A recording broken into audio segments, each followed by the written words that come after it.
Everyone, welcome back to AEG's podcast. Today I have my dear friend Kim with Swift Learning and many other entities, but today we're talking about Swift and SIS Foundation. So I'm delighted that she's here. Kim, thank you so much for joining me. Well, thank you for having me. Thank you. I'm interested. What prompted you to establish the SIS Foundation and take over the reins in 2022? The initial prompt, I guess, was the Alberta government when they legislated occupational health and safety training for students, mainly in high school, although we have had them as young as grade 7 that have gone through some of the programs. But that initially prompted us, so we partnered with another local organization called ComplyWorks back in 2011, and we have all these occupational health and safety training e-learning courses that we've already been delivering to high schools. And we looked at that curriculum and realized that we could align with many aspects of it that would allow students to receive a credit. And also we knew that teachers, for the most part, if not almost completely, did not have those types of resources, or obviously not taught that when they go through their educational programs. And so it would support teachers and be something we could deliver directly to the students themselves. So it just made sense. Yeah, no doubt. Well done. That's great. And thank you for taking it over. That's excellent. What Yeah, is your well, top? Sorry, go ahead. sorry, I was just going to say, and to answer that second part, I actually took over we were really behind the scenes providing the technology in the courses. However, the company that I had partnered with to build the foundation was sold. And the owners were really essentially retiring. And so it was actually in 2020, my mistake. I think I told you 2022 possibly, but yeah, that it just made sense because we had such a growing organization at that point. We had about 350 schools. So yeah, I was very keen to take over the reins at that point. Well, what an exciting career you've had. That's awesome. Thanks so much, Kim. And what's your top priority and vision as chairman of SIS today? Well, there's several different initiatives that I'm super excited about. One is to expand beyond occupational health and safety and go into mental health and well-being, which we have since done, but also the idea of building an energy literacy and how things are made type of a program, because we have the platform. And so we want to use it to help with careers, to help with giving youth more exposure to all that's available to them through this platform. That's excellent. Well, I know I'm very interested in all resources literacy, so I'm excited to have this conversation. Thank you. You're welcome. What type My of pleasure. funding, partnerships, and or alliances are you seeking, or what you think you might need to see that these programs come to reality? Well, that's several different possible partnerships and collaborations. Of course, we provide the technology platform. We always partner with subject matter experts. And so one of those would be reaching out to those organizations. There's so much phenomenal content that's already available out there. But what we would like to do is use our platform to make it available, obviously, to the K-12 population. So that would be one of the types of partnerships. We know that we can align it with the program at the high school level, which is careers and lifestyle management, but to also look at getting support ideally through the government to ensure that we can deliver it out to that younger population would be another super important partnership. And then third would be industry, so that because industry, as we all know, is struggling to find workers. And so the COM program is all about career and life choices. And so we believe that this would be amazing to support that and expand, to support all the various different industries that are part of that. That's excellent. I love it. Good idea. I like leverage and not recreating something new. Actually leverage what exists and make it all better. I just love it. That's great. Yeah, Thank you. well, exactly. And SIS, which I don't think I mentioned, began in 2011, so we're in about 450 schools today and hoping to expand that across the country. Obviously, right now we're mainly in Alberta, about 350 schools, including Indigenous schools, and many schools in Saskatchewan. So the platform has that scalability and it's very affordable and yeah, we can just leverage it now and continue That's to offer new programs. that's excellent, Kim. Thank you. How about some examples of your partnerships that you have right now? Okay, so we have a number of different partnerships. In the early days, we did get a lot of support from the energy industry, and of course, we know that really, went through a very rough period, and so not so much anymore. Although we do have TC Energy and CNRL. In terms of other types of partnerships, we've partnered with all kinds of different associations. Most recently with the Manufacturers Health and Safety Association based in Edmonton, and we are just about to launch a welding program capitalizing on the e-learning platform, as well as Sahara, which is a new app for that combines mental health and well-being with physical hazards in the workplace to assess risk level. So that partnership is pretty exciting and about to be launched.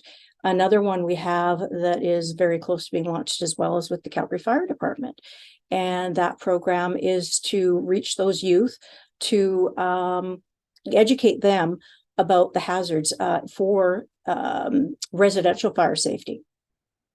So those are just a few. There are many others. I guess one other I should add is we've often partnered and through the Creative Sensing program with the Alberta government and developed many custom programs through that program as well.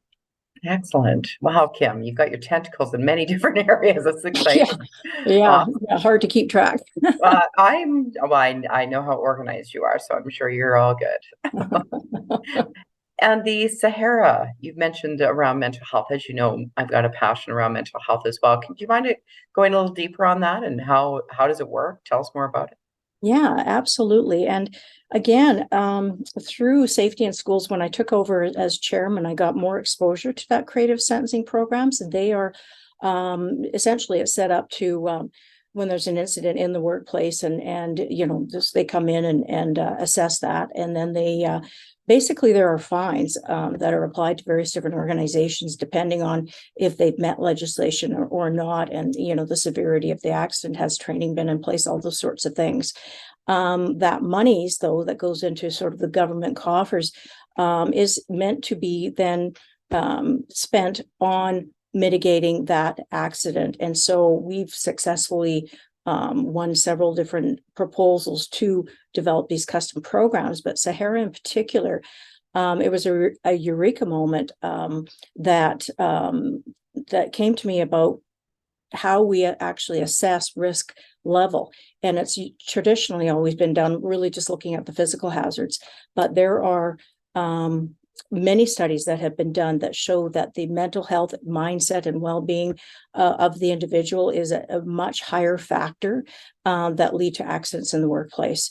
And so Sahara really came about from one particular incident, and I just went, you look at it and you go, wow, you know what, this was again caused by a situation where three young people were in a situation, and one was being pressured to do something unsafe.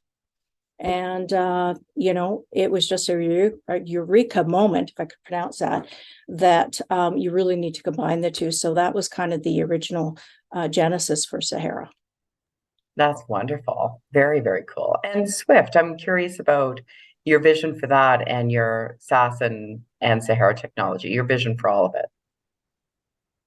Well, the vision for it really is to continue to grow and offer some of these programs that aren't readily available in school, so that, even when we're looking at career choices, there's so many that are, young people just aren't exposed to at all.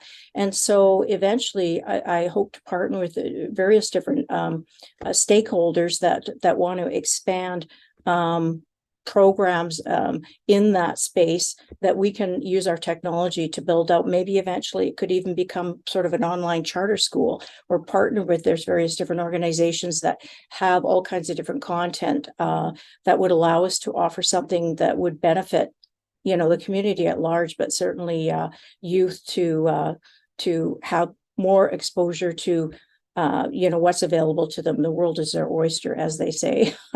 So we just want to be able to again leverage the platform and partner with various different stakeholders to continue to expand in terms of the programs that we can offer, but also across the country. Maybe even beyond, who knows? Maybe beyond. I love it. Yeah. Infinity and beyond. Exactly. Yeah, exactly. I like it. And Kim, there's another question that that's coming up for me that came from our meeting yesterday with Canada's Action and Careers Next Generation and some of our other friends there. We talked about how we would engage the young coming uppers, I guess, whatever we would call them, the younger generation that is very pro learning as well, but also very curious and interested in learning more and more about our Alberta resources. Do you have some ideas on how you would bring forward some of the younger generation to be our ambassadors to help? And maybe it's teachers and superintendents, or what are some of your thoughts around all that? Yeah, well, if we can get young ambassadors on board, and I know there's some organizations that have done an amazing job with that. In fact, in that meeting yesterday, when I met Lynn with YCR and Canada Action, we have an opportunity with teachers as well, because really we have had just tremendous success. And prior to COVID, we were going to various different schools. One of them that has been hugely supportive here in Calgary, and happens to be the high school I went to. And my father, if you could believe that, is Western Canada High. And so we've had and did have some conferences there. And we had teachers as well as students, of course, as well as many different young people that had been injured in the workplace, and parents that even came from Ontario whose child died in an incident here in Alberta. I mean, the stories, you got to bring a box of tissues with you. And so those are the people that as we go forward, I think there's a huge opportunity to help to get them involved as ambassadors. Because they can speak to it, and so their stories are, as you can imagine, so powerful. In the mental health space, which we want to move into more seriously, as I mentioned earlier, due to the statistics. And again, I probably didn't speak to those statistics. In the workplace where accidents occur have been young people, between the ages of 19 and 24 are by far the highest incidence of workplace related injuries. So there are so many opportunities to find these types of ambassadors that I think that we could reach out to for sure. I love it. Well, that's awesome, Kim. And thank you so much for sharing your expertise with our province, with Saskatchewan as well. And I look forward to supporting in every way I can. Keep up the good work. And thanks for joining me today on AEG's podcast. Well, it's my pleasure. And thank you. Thank you.